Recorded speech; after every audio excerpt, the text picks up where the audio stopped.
again. So this is Miss Jane, your guide in your English subject.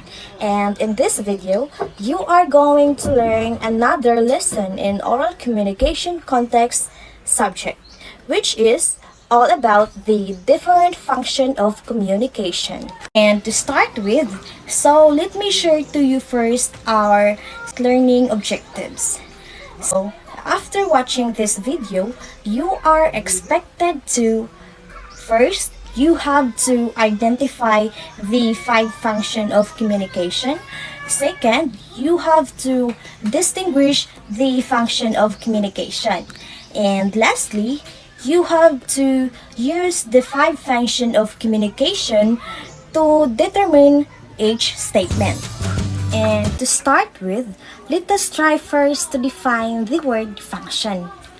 So, for its general meaning, the word function refers to the special purpose why a certain thing exists. So, if we try to connect this one with communication, we can say that the word function of communication refers to how the human use language for a different purposes. So, it's actually answer the question, why do we need to communicate? So, we communicate maybe because we want to share our ideas or information to the other people.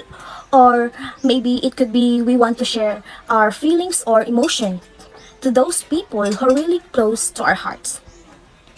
So, there's actually lots of reason to why do we need to communicate with other people. That's why we have this called the function of communication. So, there are actually 5 functions of communication, my dear students. So, we have here first the control or regulation. Second, we have here the social interaction, the motivation, emotional expression, and the last one is the information dissemination. So, as much as possible, I try to explain this concept briefly in order for you to understand them easily. Now, let us start first the regulation or control. In this function, the regulation or control refers to the communication function to control's behavior. So, for the regulation or control, the keyword here is the word control. So, in this function of communication, you can use this one if you want to use the language, gestures, or emotions in managing, controlling, or regulating certain individuals or activities. So, meaning to say, if you really want to use this function, you really have the power to regulate, direct, or dominate in the conversation. And you can use this function in a formal or a non-formal setting, a doctor's prescription. So every time a doctor will say, take your medicine 3 times a day. So of course, you really have to follow this instruction. And we also have here a parent's instruction to their child. So every time your mother will say, go back to your room. So these scenarios are also a good example of regulation or control. And we also have a police officer directing a pedestrians not to jaywalk, but cross only the pedestrian lane. And one last example is the teacher's instruction. For example, your teacher will say, submit your output tomorrow. So these are just some of the examples of regulations as a function of communication.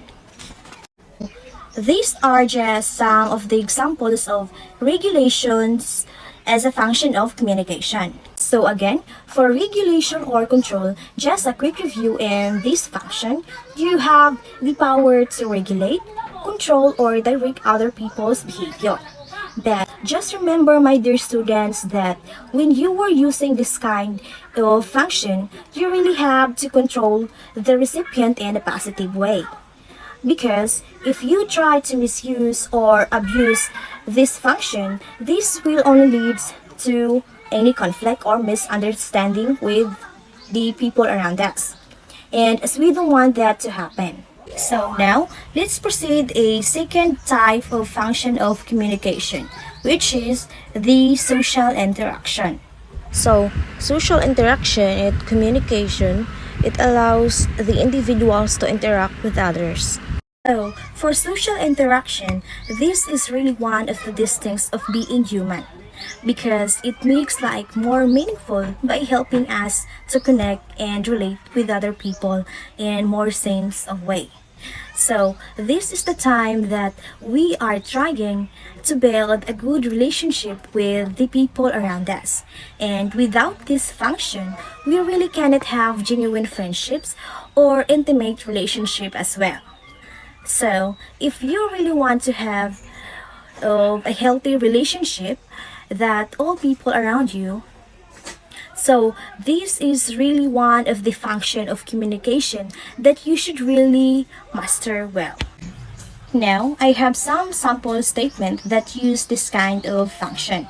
First, let's hang out on Saturday. We also have, how are you? Would you like to have some coffee? And the last example that we have here is, nice to meet you. So, there are just some example of statements that use the function of social interaction. But just remember, my dear students, that when you using this kind of function, you really have to use appropriate language or words in order to speak for yourself or for other people as well. Moreover, we also have to respect the boundaries of other people, like in order to maintain peace in our community. So as much as possible, we really have to avoid the conflict or the misunderstanding. And for the third type of function of communication, we have here the motivation. So in that function, communication motivates or encourage people to live better. So, personally speaking, I really like this function of communication because it can really help a lot of people, especially to those people who will really struggling with their mental health, or to those people who were already at the break of giving up. And I tell you, my dear students, that our words are very powerful. It can really change someone's perspective in life within seconds. So for example, just try to imagine that you are the person in this picture. I know, my dear students, that you had your own silent battles that not everyone is aware of. Now, you also understand that there are times that you might be depressed and alone. And if you feel this kind of emotions, it's really tempting to feel worthless and you just wanted to end everything. You just want to end your life. Then suddenly, one person messaged you. It could be your friends, classmates, or a family member. And then they reminded you that how amazing you are and full for your existence. I know it's just one person, my dear students, but that person can really save your life at that moment. And for the next function of communication, we have here a emotional expression. And in this function of communication, facilitate the people's expression of their feelings and emotion. In this function, my dear students, this is the time when you are fully express all kinds of emotions that you may encountering in your life. It could be that you are really happy, or sad, or angry, or all other emotions that we have. And this function is very important, my dear students, because it's expressing our emotions from time to time. It's really very beneficial to your mental as well, because if we try to ignore our emotions, there will be a tendency that you will really encounter or experience short-term mental and physical problem that would really lead you very not, which could something that we don't really want to experience. And for the last type of function of communication, we have here the information dissemination. And this function communicates the function to convey information. So, for information dissemination, in this function, you communicate with other people because you want to relay or convey the information to them. Ano na yan? So, for information dissemination, in this function, you communicate with other people because you want to relay or convey the information to them. So, just like what I'm doing right now, where I am conveying to you the several types of function of communication, and we can disseminate information to the following platforms. We have the news, text messages, websites, bulletin board announcements, all of the other communication platforms that we're using right now, such as the Facebook, Instagram, TikTok, YouTube, and many more. And when using this function, my dear students, just please take note of the following. First, always tell the truth. Next, always be specified. Third, be brief and straight to the point. Fourth, avoid using jargons in order to avoid misunderstanding to the other people. And the last one, be precise with your information. So again, there are 5 functions of communication, my dear students. And we have here first the control or regulations. We also have here the social interaction, the motivation, the emotional expression, and the last one is the information dissemination. Before I end this video, just a quick reminder, my dear students, that a good relationship starts with a good communication. So, practice having a good communication with all the people around you so that you can have healthy relationship with others.